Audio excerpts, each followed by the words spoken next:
welcome to the channel. Today I'm really going to be focusing on those that are just beginning their adventure tying flies. This is a very beginner video. It's going to be focusing on starting a fly, assorted thread and bobbin tips. So hopefully it'll be useful to you that are just starting your journey with fly tying. And that this will help move you along the way a little bit faster. Some of these tips and tricks, it took me a decade or longer to actually recognize some of these things. And so I'm hoping you'll be able to see some of these things and get a better head start on it. So let's get going.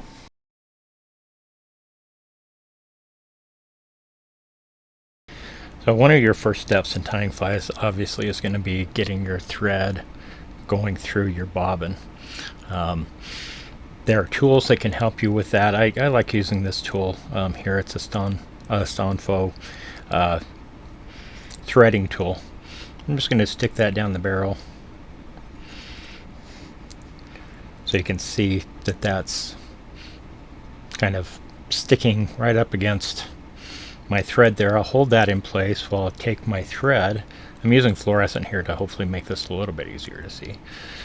And so I want to catch my thread in that hook. So you can see I've got it now. Now I don't have it anymore. See if we can grab it again. So we've got it again. So you're just going to pull that right back through. Just like that, and we're threaded. This is a great tool. There are other tools that you can use that will help you out similarly. With this tool, I can rethread a bobbin in, just a matter of like 10 to 20 seconds. So those tools are really helpful. Trying to load your bobbin by just holding your thread and trying to thread it down through that hole, you're going to spend quite a bit of time doing that. So I would recommend getting one of those tools. There are, like I said, many others besides the Stonefo. Their stuff tends to be a little bit more pricey, but they're really nice and solid tools. There are some really, really cheap alternatives too for threading your bobbin.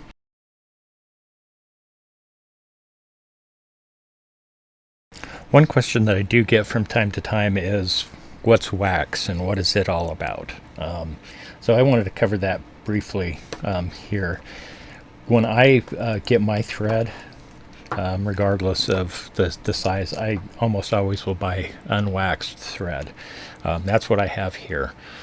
Basically, I'll apply wax and I'll keep it close by me. Anytime I need to get some extra grip or purchase on the hook when I'm tying materials in. But that gives me the option of waxing my thread. If you have waxed thread, it's really hard to unwax it. So I prefer to just get the unwaxed thread and then waxing it as I need. So this is an example of, this is completely unwaxed, and hopefully you can see this well with the fluorescent. I'm just going to take 3 wraps of this thread here. And then I'm going to let go of the tag end and then put tension on it, and you can see that that thread just immediately comes right off. Even 4 wraps, right? It's going to come straight off. The wax that I like to turn to the most, and sorry, it is absolutely disgustingly gross, but it's wax, and I've used it for a long time, and stuff just gets stuck in it. But it's Wonder Wax here. It's got a green tube, and so the way I apply it is I'll just take my finger, put it on the thread, put the thread on the wax there, and I'll just pull that thread through the wax, just like that. Set it aside. I'll usually run my fingers over that wax a couple of times just to work it in a little bit, but also to get any excess wax off of there. So let's give this another try now that we have some wax on. Let's go 1, 2, 3, 4. I'll let go of my tag end, and you can see it still comes off, but there's a little bit of staying power there. So that wax is giving me that extra grip when I need to tie something down. So there you go. Occasionally I want my wax to stick incredibly good, and you have options here. This is a super high tack wax from Loon, and I don't use this with great frequency because it literally sticks to everything. I brush it with my arm and I'll find the wax is stuck to my elbow, or anything else. So I don't use this with a lot of regularity, but if you really want purchase, you really want this to grip, same kind of deal. I'm just going to put my finger over the thread, between the thread and the wax, and I'm going to run that thread through. Sometimes that wax, super tack, can grab your thread well enough as you're pulling it through that it'll break your thread. So you want to be a little bit careful of that. So with the super tack on, let's go ahead and run this over our hook again. We'll take the same about 4 wraps here.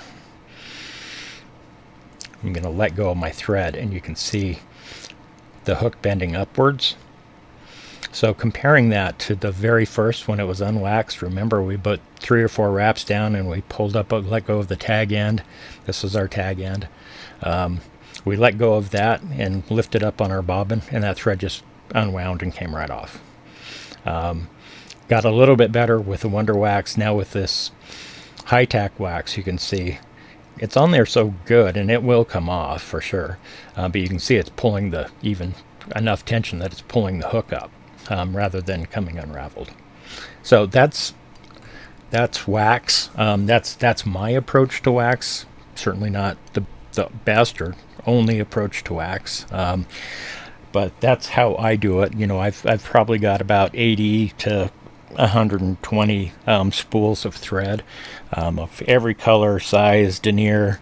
All of them, I buy them non-waxed to give me that flexibility to wax my thread when I want to.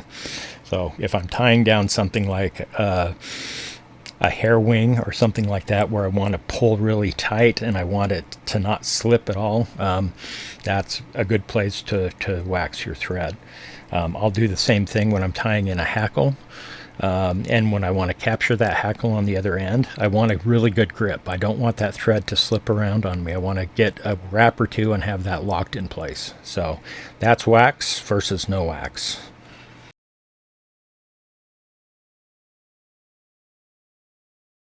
So again, the purpose of this video is just to, especially for beginners, to cover just those initial steps when you're tying a fly.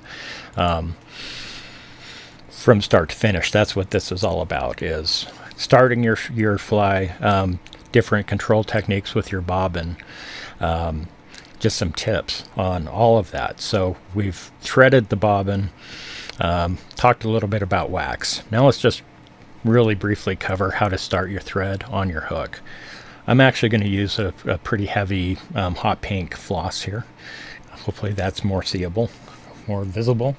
So when I'm starting my thread on a fly, or restarting it, whether it's broken off or whether I've cut it off and started with new thread, I've got a nice floss here that's hot pink, so hopefully you can see it pretty well. I'm just going to position my thread over the top of the hook here. I'm going to wrap underneath, and then as I come up over the top, I'm going to go over the top of that last wrap. And then my next wraps are going to be going back towards the bend of the hook. And the key here is this tag end here is running parallel with the hook shank here, and all of these wraps are now going over the top of my tag end. And what that does is that's going to secure my thread in place because I've wrapped over the top of that thread. And I'll just come on in with my scissors, cut my tag end off, and I'm in business to begin tying fly. So just going over that once more, I'm just going to take that thread over the top of my hook, wrap it around over the top of that last wrap, and then I'm going to start wrapping backwards. After I have a couple wraps in there, I'm just going to pull the tag end backwards. All of these wraps are going over the top of that tag end, and now my thread is secured on my hook. I can cut that tag end off, and now all we've got is what we want, which is a hook with our thread on it and our bobbin secure and ready to tie.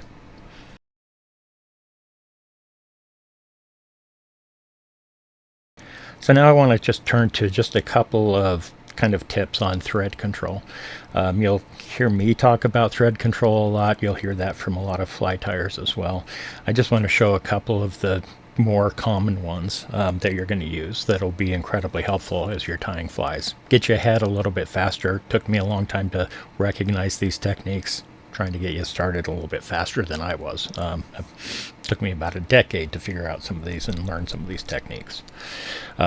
So the first thing that I'll do with thread control is it's with the bobbin itself. Most bobbins are going to have the ability to tighten the thread to a point where you can't even pull anything off of that bobbin. You'll break it right off. Then I can unwind this thumb screw here, and now when I pull, you can see it's just releasing 1.5 tons of thread. So that's one area of thread control. I usually want it so, I can get thread off, but it's not just, I'm not hanging my bobbin and my bobbin's not dropping on the floor because it's so loose, it's just letting all the thread out. So your bobbin itself and how you tighten it onto the bobbin holder is one way to control your thread. So this next technique is really one that I go to all the time. In fact, it's so common for me now, I just do it naturally as I'm tying. But let's go ahead and get our thread started on the hook here, just like we showed in that earlier tip on this video. And I'm just going to wrap backwards over the top of the tag end here to get that secured down. We'll go ahead and come in and we'll cut that tag end off.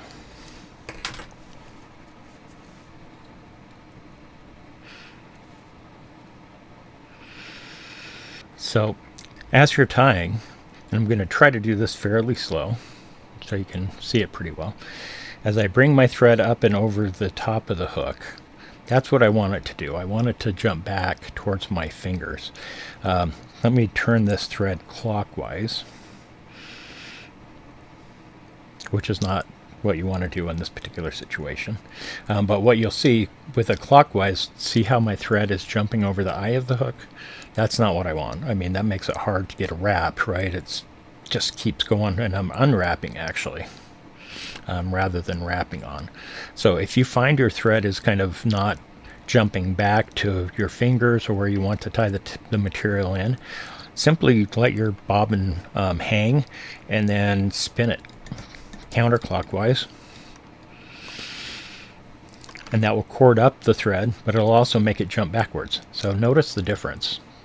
That is now jumping back into my fingers, so I can tie that material in right where I want it to be. I'm not fighting this going over the eye of the hook.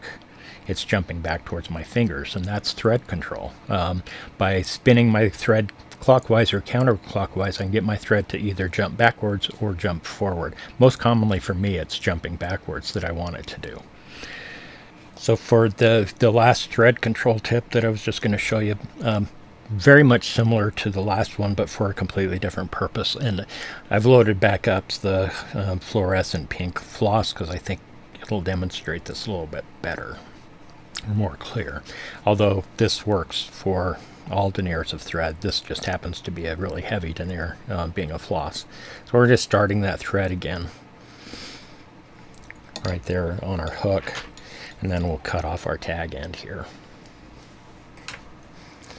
So what we showed in the last tip was spinning your thread counterclockwise or clockwise in order to get the thread to jump backwards or forwards.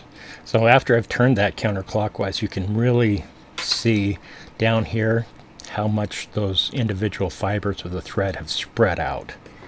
What that's going to allow me to do is lay that thread out much flatter. And that is incredibly helpful when you're trying to create a nice smooth body without a lot of lumps or bumps in it. This will take those bumps out. It makes much smoother transition. So I'll just kind of continue to turn my thread counterclockwise as I'm wrapping to kind of create what I'm looking for there. Conversely, by spinning my thread clockwise, I'm going to get that thread to cord up. And sometimes you do want that. You want a really tight, thick thread. Maybe you're going to be using it to do some ribbing or something like that. And you can kind of see how different that is. It's kind of making a ribbing pattern on that by cording it up, by spinning your bobbin clockwise. If you want to flatten your thread out, spin it counterclockwise, flatten that thread out. And that will work even with, even with the orange smaller denier thread that I was using earlier. The pink just helps me demonstrate that to you, but I use it with, all of the different threads that I'm using, that thread control. So hopefully those tips are helpful for you as you're beginning your adventure and your journey tying flies. So let's move on to another topic.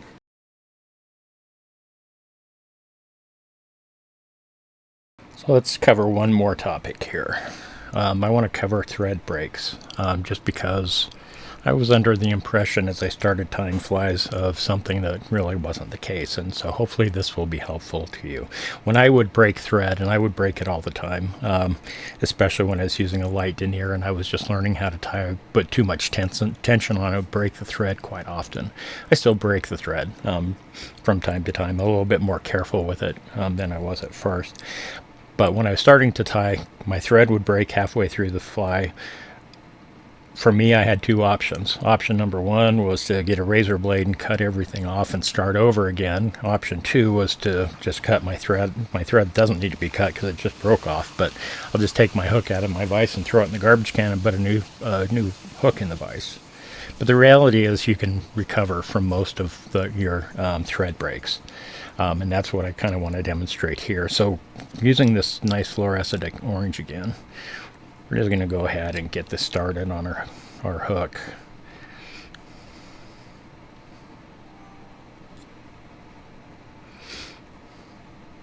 So we've got our thread started here. I'm going to go ahead and cut off our tag end.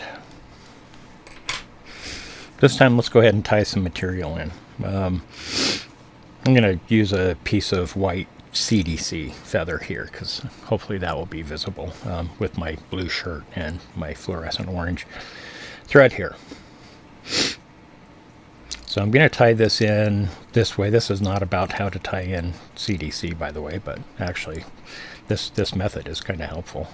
So I'm going to put a couple of wraps over this CDC feather, and then I'm going to just grab hold of the stem here. I haven't tightened this completely down because I want to be able to pull on this stem as it's like a handle. I'm going to just draw that CDC back to a length that I want it. Much easier than trying to fight tying it in at the length that you want it. From here I'm just going to tighten that down. Again, this isn't necessarily about how to tie in CDC. So I'm going to come in, we're going to cut the balance of that CDC feather off. I'm going to go ahead and secure that back down to the back here, go up in front, pull that CDC backwards. I'm going to do a couple of what we call jam wraps that are wraps right up against the base of that CDC feather here. And what that will do is we'll make those stand up in a nice way. Once I've got those in and standing up, we'll just kind of move on back to the back here, as if we're going to now work on a tail or something like that. Going to get it to about right here, and then I'm going to go, oh shoot. So there you go. Broken thread. Yes, I intentionally pulled that hard. So after the break, I'm just going to leave that sitting. I'm not going to muck around with that at all. Just let that sit there. With the break, my thread came right out of my bobbin, so we're going to go back to that first step, which is threading your bobbin. So I'm going to just go ahead and throw my tool back on here. Then I'm just going to work to catch that. Just like that, we're good to go. From here, I'm going to pretend that I'm just starting the fly all over again. I'm going to move back a little bit. I'm going to leave this tag end just kind of sitting there. I don't want to mess with it right at the moment. So I'm going to just kind of start there as if I'm just starting the fly all over again. Take those wraps and then wrap over the top. Try to not get this tag end of the old one stuck. And I'm just going to take that forward, and I've now re-secured my thread on the hook. From there, I'm just going to go ahead and take that tag end now of the broken end, and I'm just going to tie over both of them. We'll just go ahead and take this back a little ways. Other than this thread wrap that slipped out of control here a little bit. Now I'll just cut both of those tag ends off, and I'm back in business, back to tying this fly. So if you have a break, that's how I deal with a break, and I would say 95% of the time or more possibly, I'm able to rescue and just restart. And it really doesn't take long, and I'm not restarting the entire fly. I can just pick up where I left off. The keys for me a little bit is to try to leave that broken tag end alone. I found when I muck with that at all before I've started my thread back on the hook, that I can actually get that to even start unwinding more, which is not what I want to have happen. So I try to leave the break in place as much as I can, grab my thread, act like I'm starting a fly all over again, get that new thread secure to my hook, and then taking the tag ends of both my new thread as well as the broken thread and secure them both down together and clip them off, and you're good to go.